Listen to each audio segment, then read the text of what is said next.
Mock ડ્રીલનું આયોજન કરવામાં આવ્યું હતું। મોટા વરાછા ખાતે મેળામાં મોક ડ્રીલ યોજવામાં આવી હતી। ફાયર વિભાગની ટીમ દ્વારા લોકોને રેસ્ક્યુ કરવામાં આવ્યા હતા। કોઈ આગની ઘટના બને તો કેવી રીતે કામગીરી કરવી તેની સમજ આપવામાં આવી હતી।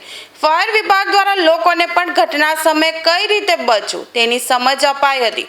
મેળામાં કોઈ દુર્ઘટના બને તો સ્ટાફ દ્વારા શું કરવું તેની માહિતી પણ આપવામાં આવી હતી।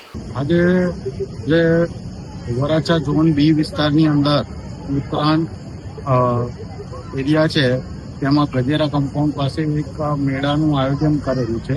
તો એ મેળાની અંદર પબ્લિક અવેરનેસને લઈ એક મોકડ્રીલનું આયોજન કરેલ હતું અને જ્યારે અમે ચેકિંગમાં અહીંયા આવેલા ત્યારે અમને બધી ટીમ ભેગી થઈ જે ગેમ ઝોનની કમિટી બનેલી છે એ કમિટીમાં આવો નિર્ણય કરવામાં આવ્યો કે આવું કોઈ ગેમ ઝોન કે જ્યાં પબ્લિક વધુ પડતી ભેગી થતી હોય એવી જગ્યાએ મોકડ્રીલનું આયોજન કરવામાં આવે તો એનાથી પબ્લિક અવેરનેસ જાગૃતિ જરૂરી છે।